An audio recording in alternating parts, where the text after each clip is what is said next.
this course, we're going to look at several characteristics of healthy organizational culture. Now, there are many characteristics we could work on, but I've chosen a few that are critical and that are often neglected in Christian ministry organizations around the world. So now, let's begin with a culture of succession. Succession, of course, is a very big subject. But we'll focus our work here on one particular model that we've developed over the years that will help you greatly as you work on relationships and trust between the generations. Specifically, we're going to look at intergenerational frustrations and what you can do to help. The reality is that conflict between the generations is not new. Every generation experiences this. The particular issues around which conflict occurs may change, but the underlying dynamics between the generations are the same. Our conflicts are not unique. Sadly, it's very common between the generations for there to be misunderstandings, sometimes that lead to resentment, to hurt, disappointment, even competition between the generations. And sometimes there will be outright conflict that can even then lead to division. But God's best is that the generations work together well. And if that can happen, then both generations will be effectively engaged, contributing what each of them uniquely has to contribute. The older generation gives the treasure, the truth, the vision, the life to the next generation. The younger generation has care, support, life building, accountability from the older generation. And your generation will then have stability with appropriate change as necessary. Let's look at how we can facilitate healthy relationships between the generations and ensure healthy leadership succession. And let's read Jesus' words in Matthew 7:12. Whatever you wish that others would do to you, do also to them. Let's apply this generationally. Put yourselves in the shoes of the other generation. Try to see things from their perspective and serve them. Here is a model that will help you do that. Responsibilities, needs, and fears. That's the model. Please memorize those 3 words. They will be very helpful to you. Let's think about the 2 generations. The older generation, the spiritual mothers and fathers in your organization, and the younger generation, your emerging leaders, the young men and women. Each generation has these 3 things: God-given, legitimate responsibilities, needs, and fears.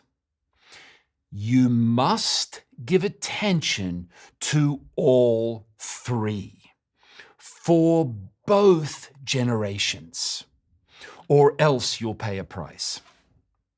Let's begin with responsibilities or roles. Now, John the Apostle mentions these 2 generations in 1 John 2. Let's read his words. I write to you, fathers, because you know him who is from the beginning. I write to you, young men, because you are strong and the word of God abides in you and you have overcome the evil one. Please notice the 2 very different roles. Who is doing the work? Well, the young men and women are, aren't they? They're strong. They have overcome the evil one. They're doing the work of the ministry. But the mothers and fathers are still engaged, aren't they? They haven't retired and gone away to live in a retirement community, sipping tea at the side of the pool. They know God. We need them. The young men and women need their wisdom, their perspective, their nurture, their encouragement, their care, their mentoring, their accountability. So then both generations are engaged. Both have vital roles and responsibilities. But those roles are different. The younger generation has their hands on the work. They're responsible for the daily work. And the older generation has a new focus. Instead of focusing on the work itself, their focus is on the next generation who is doing the work, caring for them, coaching them, nurturing their lives and capacities. In a healthy multi-generational context, both generations have God-given roles and responsibilities. And your organization needs both generations to find those roles and fulfill those responsibilities. Responsibilities, needs, and fears. Second, let's look at needs. What are the needs of the fathers and mothers?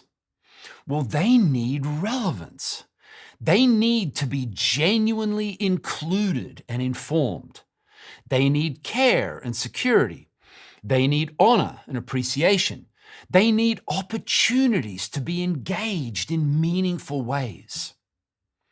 What are the needs of the young men and women? They need empowerment. They need to be trusted. They need the freedom to explore their responsibilities. They need encouragement, guidance, and accountability. They need the older generation to give them their extensive social networks that they've spent their whole life building. You must address needs in both generations. Responsibilities, needs, and fears. Finally, we must address fears. Fear drives a lot of the trouble that Christian organizations have between the generations.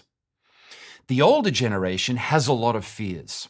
For example, they're afraid that what they have sacrificially built over their lifetime will be quickly discarded for some new idea, and the important things and the spiritual heritage will be lost.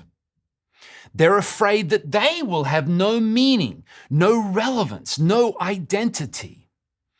You must address these fears, or else you will have trouble. And the younger generation also has fears. They're afraid that the mothers and fathers don't want to give up control. They're afraid that they will never be given freedom or trust. They're also afraid that they might fail. Both generations have many fears, and you must address these. This is a simple model, but it's very powerful. Responsibilities, needs, and fears. You must give attention to all three for both generations, or else you will pay a price. So, talk about these things together between the generations. Wrestle with these things together, transparently and honestly, and your generational succession will go a lot better.